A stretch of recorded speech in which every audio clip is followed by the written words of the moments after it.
On our anniversary, he told me he had an urgent business trip. Turns out the only urgency was a beachfront villa in Santorini with his mistress. While they toasted champagne, I filed for divorce, seized the assets, and let the truth burn. He thought I'd wait for him. Instead, I turned his betrayal into something greater.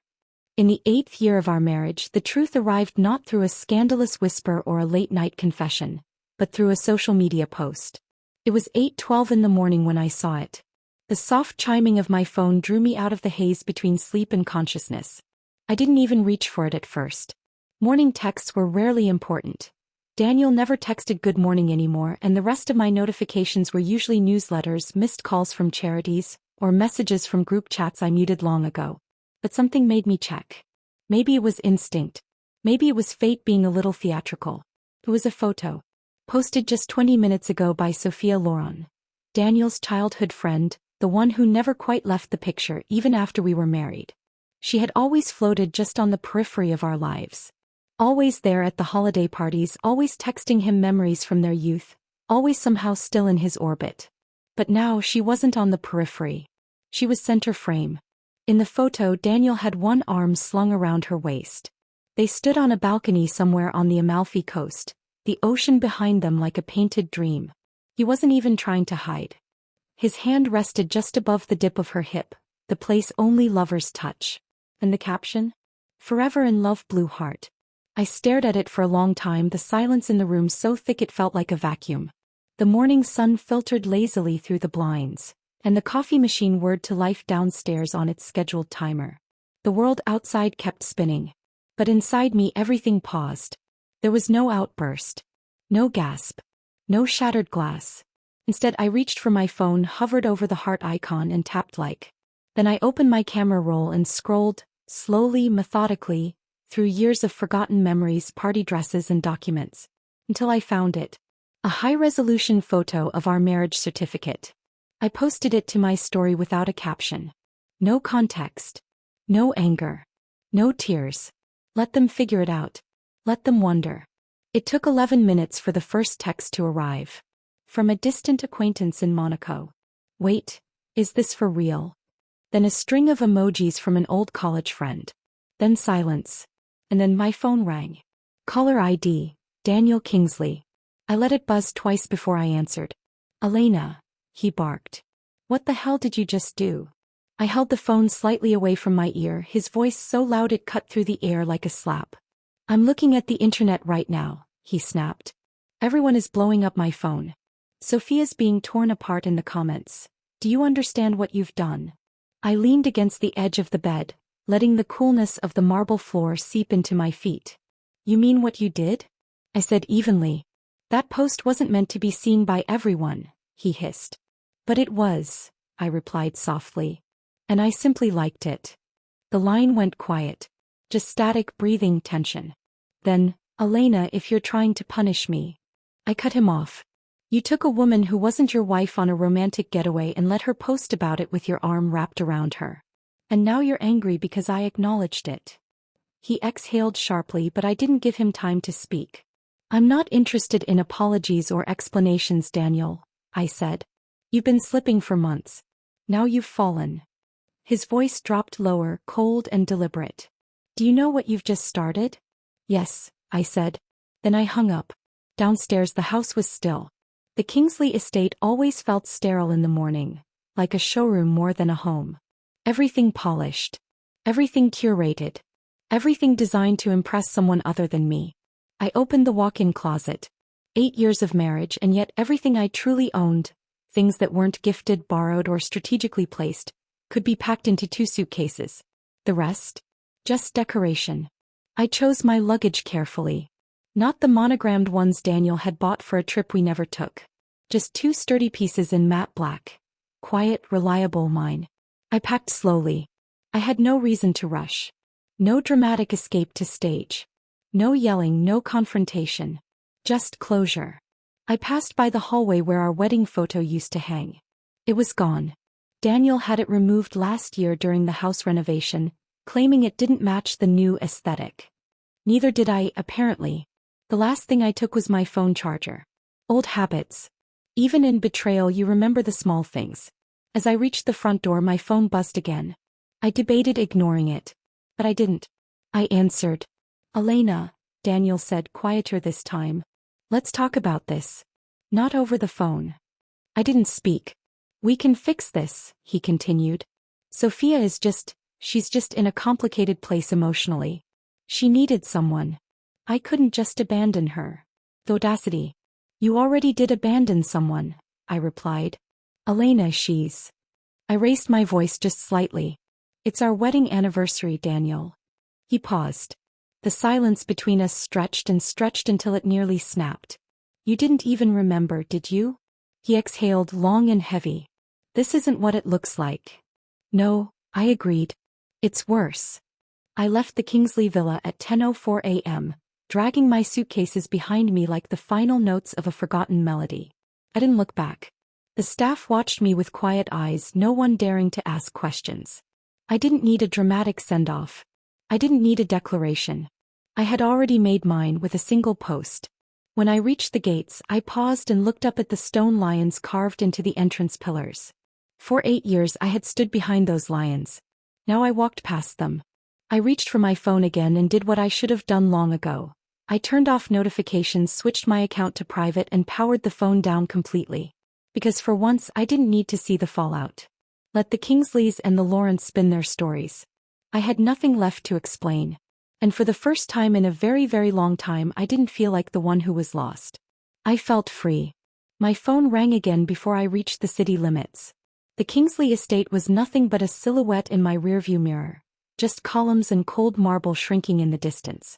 I hadn't expected silence, but I also hadn't expected the next name to flash on my screen. Mrs. Kingsley. I stared at it for a moment, thumb hovering over the screen. The woman who once placed a diamond bangle on my wrist and whispered, "Welcome to the family," was now calling me like a PR manager scrambling to contain a scandal. I pressed accept. Elena. Her voice came warmly, syrupy sweet in a way that always made me brace for judgment. What have you done, darling? The word darling landed heavy. A manufactured tenderness laced with condescension. You've set the internet on fire, she sighed, as if I were a careless child knocking over a family heirloom. That girl Sophia, she's being crucified online. And Daniel. Oh, he's beside himself. That girl. I repeated, voice low. You mean the one vacationing with your son while he's still legally married to me? She's just confused, Mrs. Kingsley said quickly. You know, Sophia's always looked up to Daniel. He's fragile. She doesn't know better. I see, I murmured. And really, she continued, you're the elder here. The mature one. You're his wife, for heaven's sake. Why slap her in the face like this? Publicly, no less.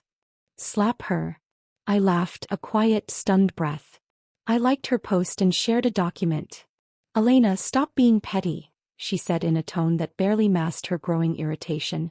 Take down that story. Bring a few gifts and come back home. Apologize to Sophia in person. And make a statement online, something gracious. Something the media can use. Apologize to her, I said slowly, like I was trying to translate a foreign phrase. For being cheated on? You need to think about what's best for the family, she pressed on, undeterred. Once you issue a public apology, we can let this go. Sophia won't make things hard for you. She's not malicious. She's just emotional and impulsive. I stared at the phone in disbelief. The line went quiet for a second. Then she added almost gently, we all say things we don't mean when we're hurt. But this family, Elena, we rise above it. Always. The audacity of that word. We. Once upon a time I was the treasure. The one she fussed over during brunches. If my tea cooled, she replaced it. If I sneezed, she sent a box of monogrammed tissues. Oh. Now I was the scandal they were desperate to bury. Mrs. Kingsley, I said evenly. Daniel and I are finalizing our divorce. I said the truth and I don't regret it. And as for Sophia. I paused just long enough for it to sting. I don't know why she keeps calling me her sister. This isn't the 1800s. We don't do concubines anymore. Elena. I hung up and blocked her number. The next morning the fire had turned into a blaze. Every headline was some variation of Kingsley heiress or homewrecker. The internet picks a side. Daniel Kingsley's wife breaks her silence. The Lauron affair. Socialite Sophia's bold move backfires? They tried to spin it. PR statements from both the Kingsley and Lauron camps called it a misunderstanding. Daniel had gone radio silent, letting their family lawyers handle it. A vague apology was issued on Sophia's social media, dripping with passive aggression. Sometimes we find love where we least expect it. I never meant to hurt anyone. The comments were brutal. My inbox was full of half-hearted apologies from friends of friends, distant connections, and social climbers who wanted to ensure they were still on Team Elena. But I didn't respond to any of them. I didn't care about their loyalty. I wasn't trying to win back sympathy. I was calculating. And I was quiet. Because when you've been erased, the loudest thing you can do is reappear, strategically. That afternoon I sat in a parked car just outside the Moretti estate. My thumb hovered over a familiar number, the one I hadn't dialed in years. I had left this house in defiance. Not because they hurt me, but because I had fallen in love and I believed I could build something new with Daniel. What a fool I had been. The phone rang once. Then again. And then, Elena, came my father's voice. Warm. Whole. Immediate. I didn't mean to cry. I didn't even know I could cry anymore. But my voice wavered. Hi, Dad. Elena, he repeated more softly this time. If you regret anything, come home. Your mother already made your favorite. Sweet and sour ribs. I covered my mouth with my hand. Silent tears slid down my face. Not grief. Not pain. Relief. Can you help me find a lawyer? I asked. He didn't even pause. Yes. Not just any lawyer. He already knew. I'll send you someone good. Someone discreet. 3 generations deep in contracts and vengeance. I choked out a soft laugh. Come home for dinner, he added. We'll have Mrs. Farah set your room back up. I'm 29, I said. You're still our little girl. That evening I walked into the Moretti house and found them all waiting. My father stood at the far end of the long mahogany table. My mother rose from her seat instantly and crossed the room, embracing me like I was still 5 years old and coming home from ballet class. You've lost weight, she murmured. Don't worry. We'll fix that. My older brother Gabriel stood nearby, his arms folded, jaw clenched in a way I hadn't seen since we were teenagers. Proactive. Watchful. I hadn't seen this house in almost a year, and yet everything looked the same. The gold-framed portraits, the faint smell of leather-bound books and Mrs. Farah's cinnamon cookies, the shine of the marble floors that felt like home. Dinner was already served. My favorite dishes, arranged like an apology and a celebration all in one. They didn't ask me to explain. Not until dessert. Then my father leaned forward, hands clasped. Elena, he said gently, what do you want to do? Gabriel tilted his head, watching me carefully. I picked up my wine glass, swirled the dark red liquid, and looked out the window at the garden I used to play in as a child. I want a divorce, I said clearly. They nodded as if they already knew. But, I added, pausing. Before that. I turned back to them, lifting my gaze with steady calm. I planned to collect some interest. There was silence. Then a slow, approving smile spread across my father's face. That's my girl, he said. Gabriel leaned back in his chair and raised his glass. To Elena, he said. And to strategic debt recovery. We clinked glasses. And somewhere in the distance, I imagined Daniel pouring wine for Sophia, unaware that his empire was already starting to crack. He had made one fatal mistake. He'd erased me too soon. The Moretti estate had a way of absorbing storms. Its tall iron gates, stone fountains and high walls offered not just privacy but protection, the kind I hadn't realized I needed until I stood behind them again. Within days of my return, the place no longer felt like a retreat. Felt like headquarters. We didn't speak of Daniel often. Not over dinner. Not during the morning paper and coffee. But beneath the quiet dignity of our family home, the war had already begun. Gabriel led the charge. He knew people. Journalists. Investors. PR tacticians who didn't care for the Kingsleys or the Lawrence. Whispers started in corners of finance circles and society clubs. Whispers about Daniel's impropriety, Sophia's questionable timing, and what the Kingsley group might be hiding behind their polished facade. I said little. But I gave my brother everything he needed. Including the recordings. There were dozens. Some were old voice memos from Daniel, clipped and careless admissions about using my trust fund as temporary capital. Others were snippets I'd saved from conversations where Sophia's name came up one too many times. There was even one voicemail where Daniel, mid-drunken rant, admitted that Sophia doesn't want to be second anymore. And the photos? I had plenty. Screenshots of Sophia and Daniel in intimate moments. Her hand slipping into his at events.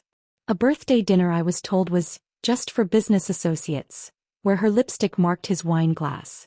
We selected 3 key pieces. 1. The voice memo where Daniel joked about borrowing Moretti money. 2. A time-stamped photo of Sophia arriving at the Kingsley Villa the day after our anniversary.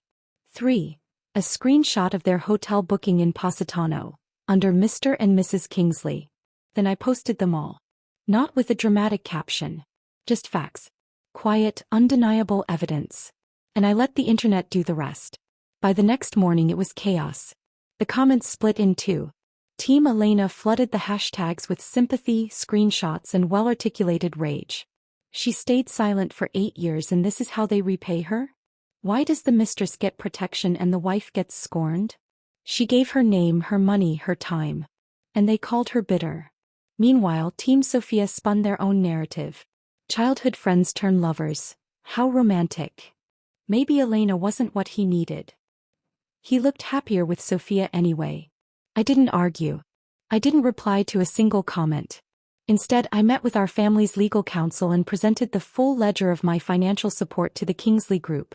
Every wire transfer, every document, every month I bailed them out while Daniel chased deals he barely understood. I had signed a prenup, yes. But the clause no one expected me to remember?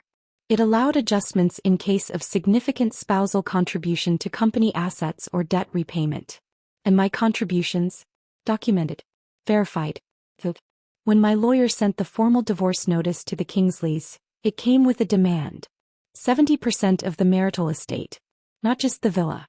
Not just the cars.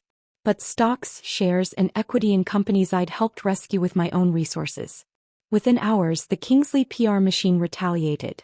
An official statement was released from Daniel's spokesperson.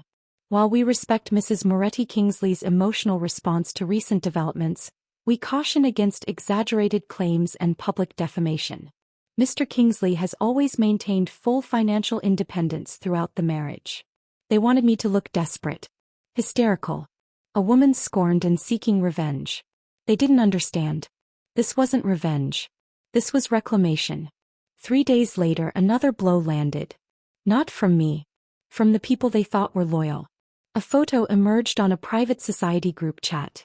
Someone, probably a waiter, probably paid well, had snapped Daniel and Sophia at a private beach in Montreux. They were barefoot, laughing, wearing matching silver rings. Sophia leaned into Daniel's side, her hand on his chest. It was the kind of picture people used for engagement announcements. And it spread like wildfire. What made it worse, what made it unforgettable, was that the post wasn't leaked anonymously. It was reposted on Instagram by Jade Bennett, my former best friend. A woman who had watched me break down behind closed doors more times than I could count. A woman who once stood by me during the Kingsley's galas, whispering snide comments about Sophia's faux innocence. She captioned the photo with a sentence so cutting it felt like glass. May everyone who believes they're just friends be blessed with a partner who has many. Just like that, she chose a side. Daniel tried to reach out again. For calls. 2 texts. 1 voicemail that started with, "This is all going too far." I didn't respond. He wasn't angry in the voicemail, he was rattled. His voice lacked its usual polish. The usual entitlement. He hadn't expected this. He thought I'd do what I always did. Swallow my pride, smooth it over and maintain appearances for the sake of the family name. He didn't understand that this time, I was done wearing my silence like a favor. The Kingsley Board of Directors held an emergency meeting 2 days after the Jade post went viral. Gabriel received a tip from someone inside. Apparently, 3 major investors had expressed concerns about reputation volatility. The stock dipped 7.4% in a single day. Their lawyer sent a new letter. It began with, "We'd like to resolve this amicably," and ended with, "Provided you lower the settlement demand to a more realistic figure." I sent it back unread. At sunset that night, I walked along the balcony of the Moretti estate, barefoot, glass of Chianti in hand. Below me, the city shimmered with the kind of chaos I'd once tried so hard to avoid. I used to play the part of the polished wife, the quiet socialite, the perfect daughter-in-law who never asked for more than what was offered. But now the world was watching. Not because I cried, but because I didn't. Because I stood up. And because I made it known that I was no longer afraid of being called difficult. They erased me from their narrative for 8 years. Now I was writing my own. The Loron family spared no expense on image control. 2 weeks after the scandal broke, they sent invitations to a curated guest list. Only select members of the press, high society columnists, and a few reliable influencers who could be counted on to shift public narrative with the right incentive. The venue was a private salon in an upscale hotel overlooking the city's financial district. The decor, all white and gold. Soft classical music played from hidden speakers. Waiters moved with silent precision, offering champagne flutes and smile-proof hors d'oeuvres. Every camera was trained on the sleek platform at the front of the room, where an oversized screen stood beside 2 velvet chairs. At 11 a.m. sharp, Mr. Loron stepped up to the microphone. He wore his usual navy suit, pressed to perfection with a pin shaped like the Loron family crest glinting from his lapel. He smiled a politician's smile, one meant to disarm, not connect. "Ladies and gentlemen," he began smoothly, "thank you for joining us this morning. There has been much speculation surrounding recent events. Our family, especially our daughter Sophia, has faced undue and often malicious scrutiny." In the back row, several media editors exchanged glances. "But we are here today to clarify the truth," he continued, "and to remind the public that not every rumor deserves a headline." He stepped aside as Sophia Loron walked onto the stage. She was radiant as always. Dressed in white silk with a neckline carefully crafted to suggest innocence without seeming desperate. Her makeup was flawless, her hair styled in soft waves. She paused for the cameras, offered a humble smile and took her seat. "Thank you, Papa," she said into the mic, her voice just the right amount of trembling. I never thought I'd have to defend my character so publicly. But I suppose when people want to believe the worst, they will." A few sympathetic nods rippled through the room. "I never intended to hurt anyone," she said, hands clasped tightly in her lap. "I've known Daniel since we were children. We've always been close, but we only reconnected recently during a very difficult time for me. There was never any betrayal." Someone coughed loudly. Camera flashed. "To be clear," Sophia added, eyes soft, "Daniel and I were never inappropriate. We were just finding comfort in each other. And as fate would have it." She looked off stage and gave a practiced smile. "I'm not going through this alone." The door to the side of the platform opened. James Leclerc entered. Gasps moved through the audience like a wave. Some people genuinely didn't see it coming.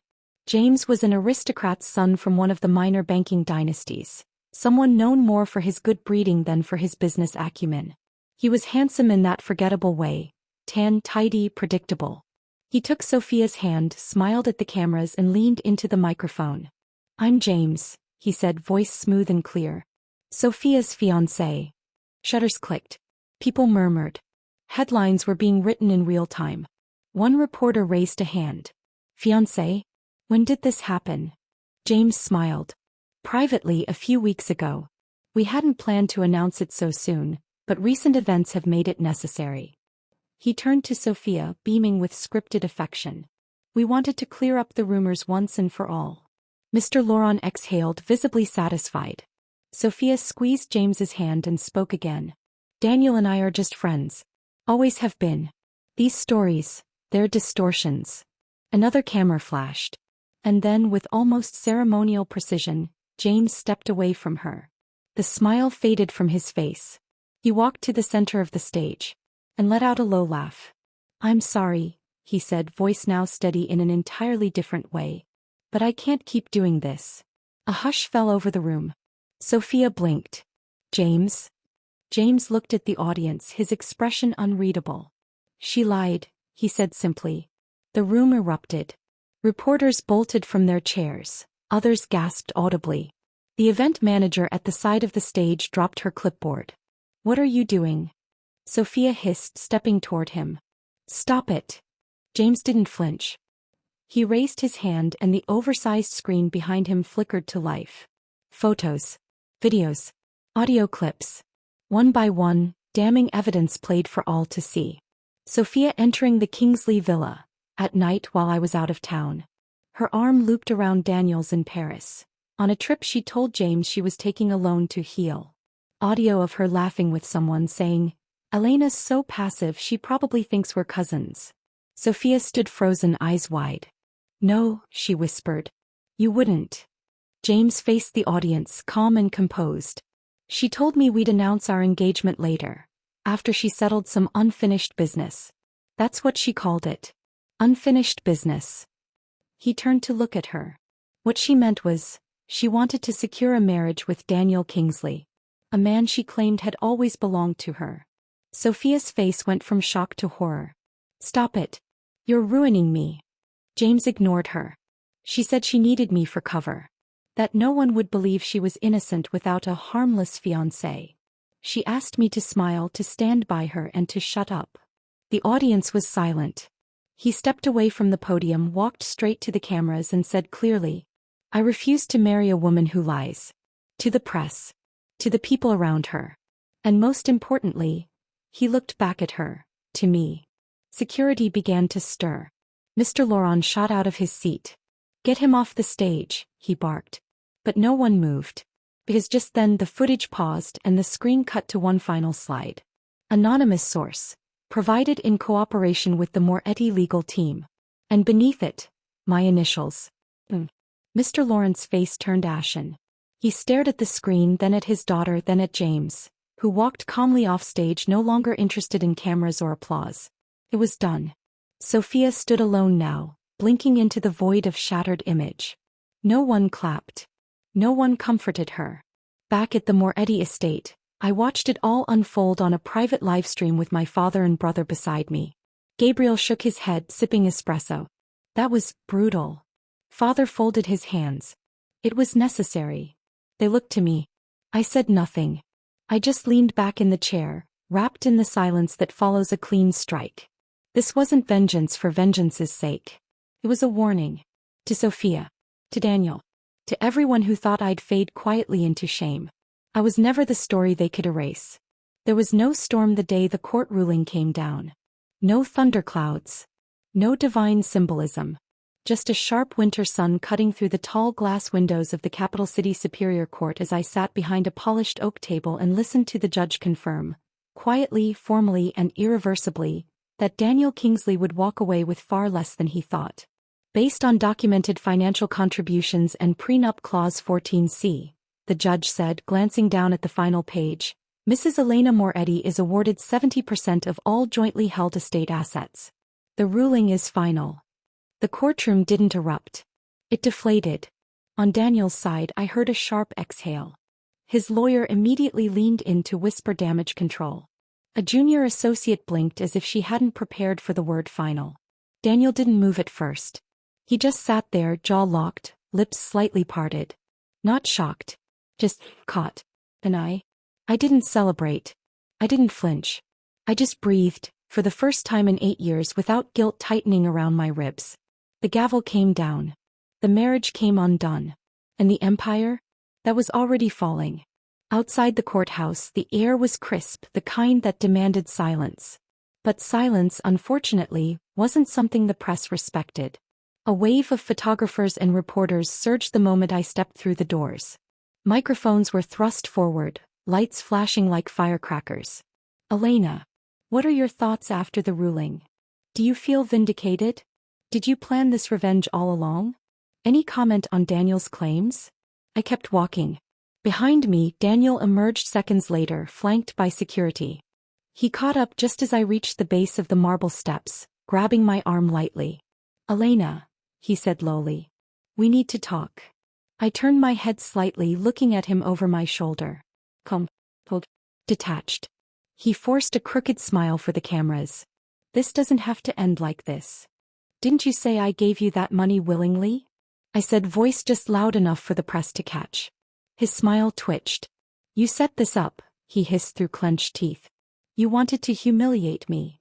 I wanted to be respected, I replied. You made it about humiliation. You really think people will still love you after this? I didn't need to answer. Because right then, Gabriel stepped beside me, sliding his sunglasses down just enough to meet Daniel's eyes. He leaned in with a half smile and said, clear enough for every camera to catch. Mr. Kingsley, I believe your sense of shame got lost somewhere in Europe. Along with your mistress. Flash. Gasps. Headlines instantly born. Daniel's face drained of color. His mouth opened, closed, then opened again, before his lawyer physically pulled him back, muttering, not here, not now. But it was too late. The public had already heard.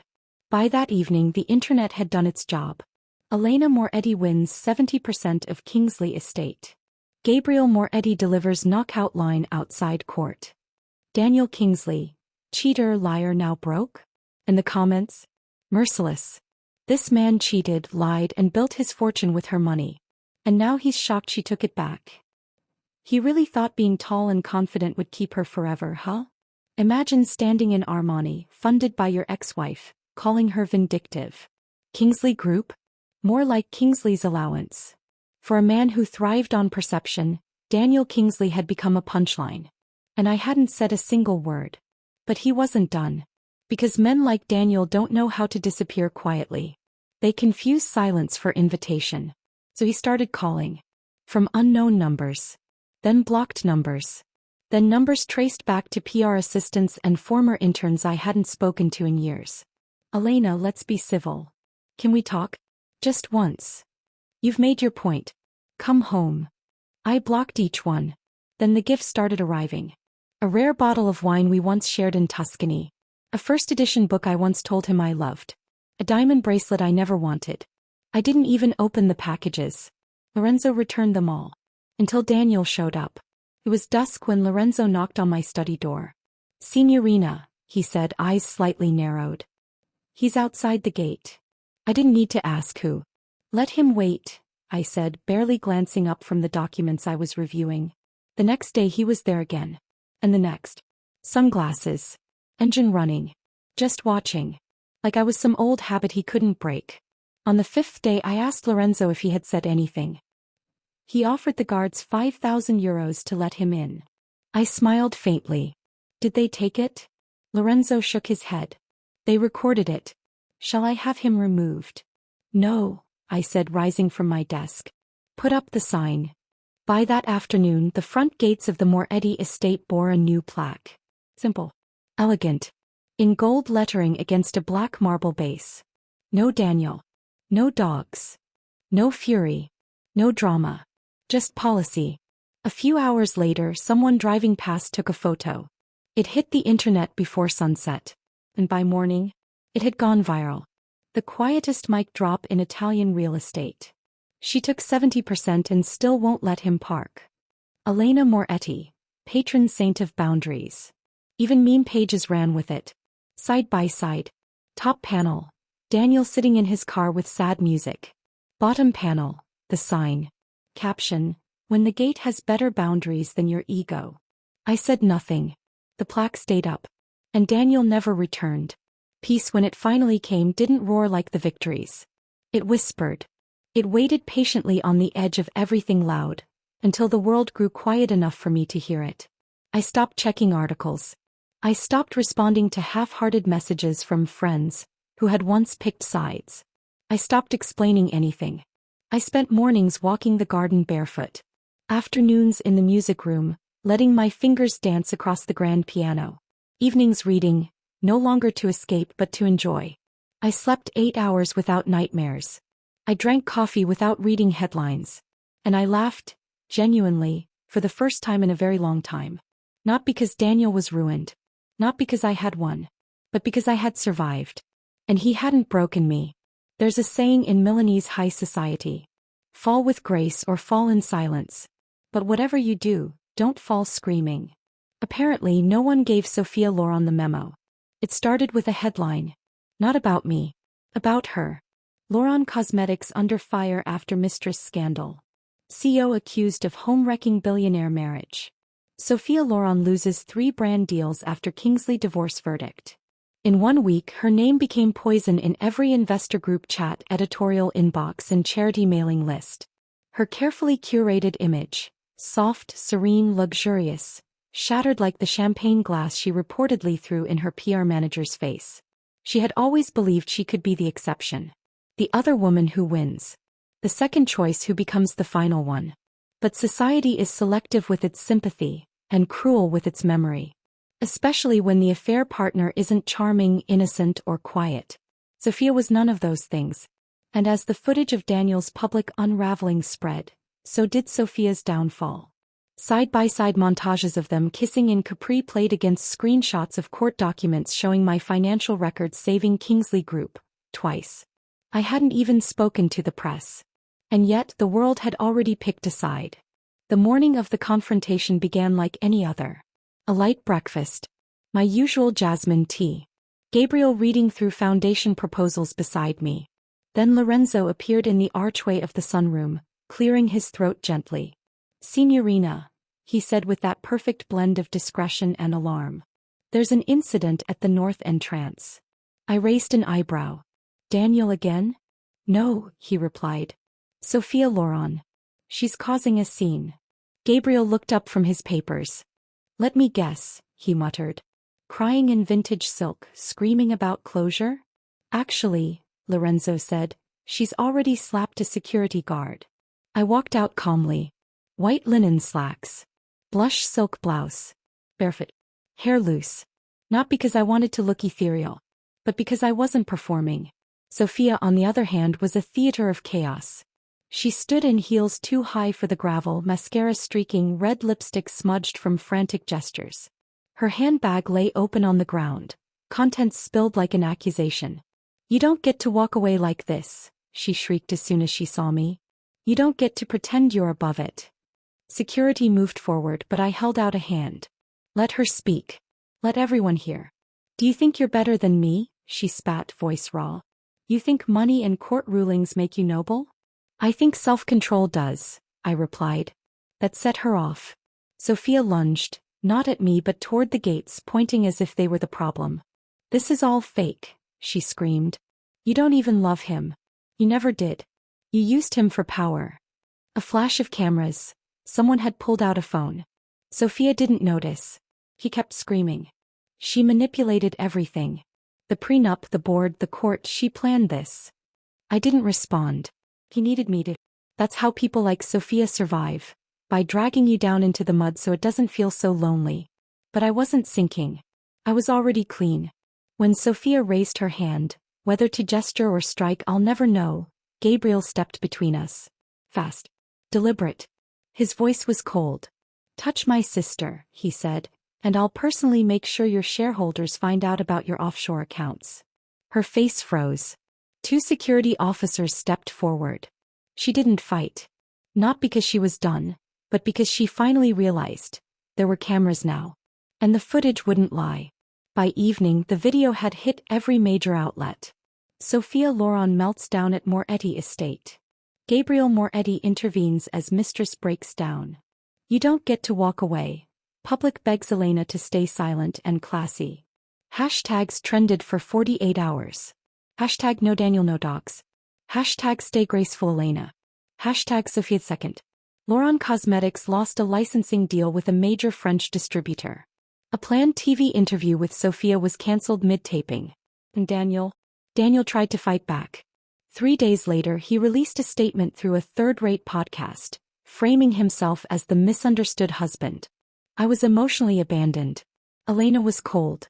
Sophia was just there.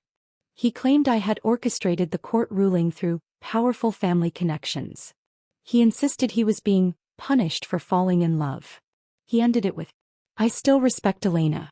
I only wish she could have fought for us the way I did." It was weak, but calculated.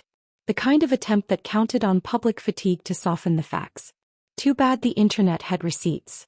Within minutes, commenters were posting full clips of Daniel outside court, seething, shouting.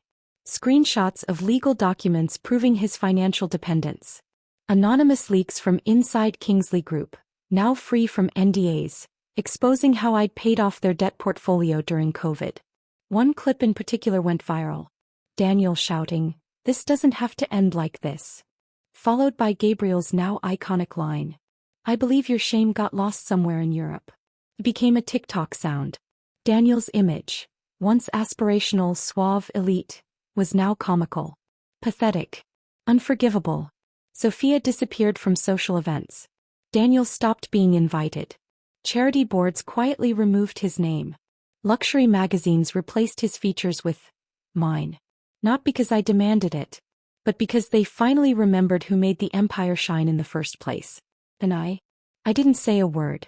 The next week I was invited to speak at a women's finance summit in Lake Como. I arrived in a soft gray suit, hair pulled back, heels sharp but not loud. As I walked into the grand hall, press cameras flashing, journalists whispering, I felt nothing but ease. No nerves. No pride. Just clarity. Not every woman who's betrayed gets to write her own ending. But I had. And I was far from done. It didn't happen all at once. The collapse was quiet, at first. A few missed payments. A delayed acquisition. Whispers of instability. But when empires fall, they don't whisper for long. The Kingsley name, once spoken with reverence across boardrooms and ballrooms, began appearing in very different headlines.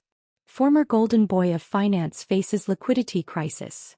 Vultures circle Kingsley Group as rivals begin hostile tactics. Insiders leak, there's no more money. I didn't watch the news. But people still sent me the articles. The first time Daniel tried to contact me, I didn't respond.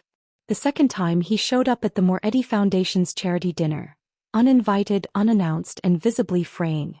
He waited until the cameras were gone and the guests were thinning. Then he cornered me by the terrace. "Elena," he said, voice low, desperate. "Please. We need to talk." There was no crowd to impress. No press to manipulate. Just a man who had finally run out of leverage. I looked at him. The suit didn't fit quite right anymore. He'd lost weight. His once polished shoes had dust on them. His eyes. They no longer burned with ego. Just pleading.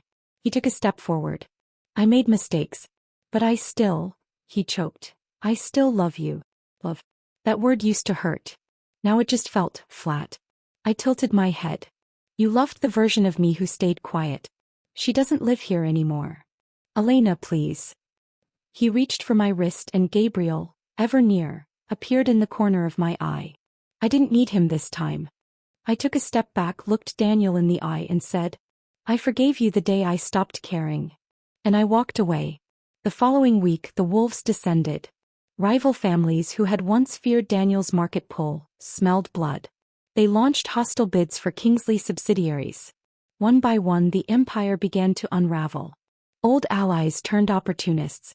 Contracts were breached. Bankers pulled out of pending loans. Shareholders revolted.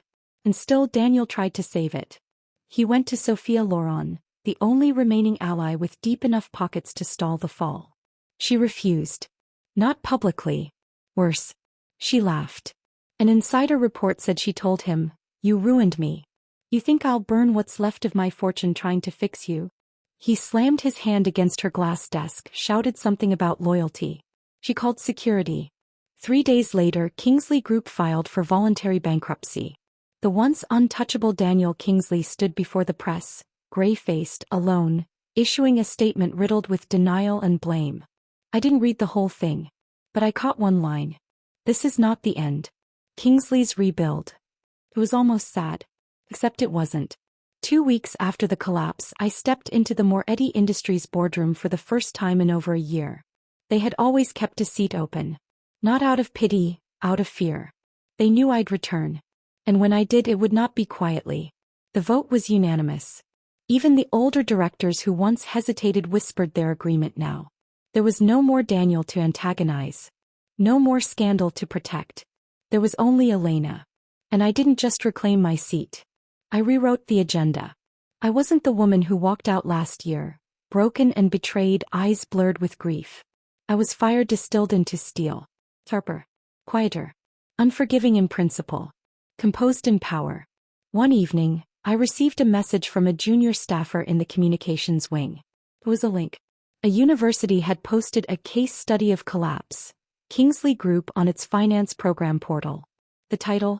What happens when you undervalue the asset that built you? Daniel's name was no longer respected. It was studied. He had become a cautionary tale. Me? I wasn't looking back. That Friday, I held a private dinner with my core executive team on the balcony of the Milan Moretti estate. The sunset burned gold across the city. I raised my glass. To what's reclaimed, I said. And to what never needed to be proven. They clinked their glasses with mine. Not one of them said Daniel's name. Because it no longer mattered. The world didn't end when the Kingsleys fell. It simply turned a little quieter. And a lot freer. No headlines screamed Daniel's name anymore. His presence, once suffocating in every boardroom and gala, had faded into the same silence he once demanded from me. But I had no interest in his fall. I was too busy rising. Moretti Industries didn't just bounce back. It soared. With the dead weight of scandal gone and the clarity of purpose restored, every department shifted into something sharper, cleaner. We reorganized our leadership team. Promoted women who had long been overlooked. Cut ties with vendors that had once whispered doubts about me during the divorce hearings. And at every turn I remained composed. Not because I was trying to prove something. Because I didn't have to anymore. It was odd, how the absence of chaos felt like luxury. The mornings weren't rushed anymore. My phone no longer rang at odd hours with excuses from Daniel or spin from Sophia's PR team. Said I read. I played piano again. Sometimes I would walk through the Moretti estate gardens at sunrise, barefoot in the dew-damp grass, listening to nothing but birdsong and the steady beat of my own restored peace. People asked if I missed being married. I would smile, gently. I missed the woman I thought I married him as. But I loved the one who left. Daniel didn't call again. The last anyone saw of him, he had moved out of Milan entirely. Rumor had it he was trying to launch a financial consultancy in Switzerland under a different name. But his reputation had bled too far. A few months after the bankruptcy, a photo of him surfaced online, seated alone at a budget cafe, unshaven, lost in thought. No one laughed. No one cheered. The photo faded as quickly as it came. Just like him. As for Sophia Loren, she tried to salvage what was left of her name. A teary apology video. A limited edition lipstick named Redemption. A quiet attempt at ghostwriting a memoir. None of it landed. Because her fall hadn't been graceful, it had been loud. And people remember volume more than pain.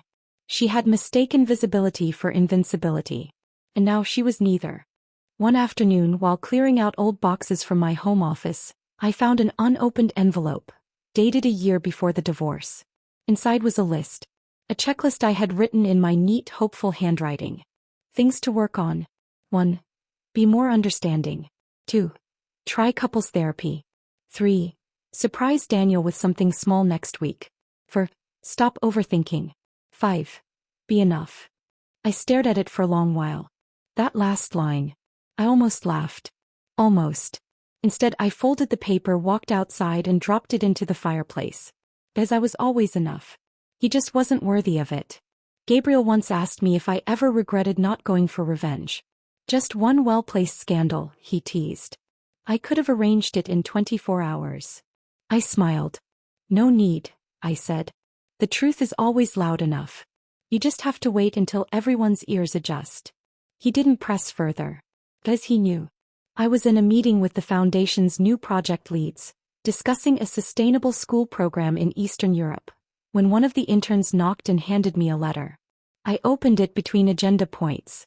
It was from a small school in Sardinia, one we'd funded during the restructuring months ago. A child had drawn a picture. Me. With big eyes, a crown, and a golden sun behind me. Beneath it the words, Grazie signora Elena. Perch non ti sei mai risa. Thank you, Ms. Elena. Because you never gave up. I placed the drawing beside my laptop. No press release could ever compare. On a Friday evening, as the city lights began to warm and office windows dimmed, I stood in the executive hallway of Moretti Tower. The staff had already left for dinner. My team waited downstairs at a private rooftop restaurant. I paused outside my office, looking back one last time. The polished wood. The tall windows. The chair that once felt too big now fit me like it had always been mine. I locked the door. The click echoed softly. Final. Certain. And behind me as I walked toward the elevator. Laughter. Right. And theirs. No fear. No noise. Just life. The end.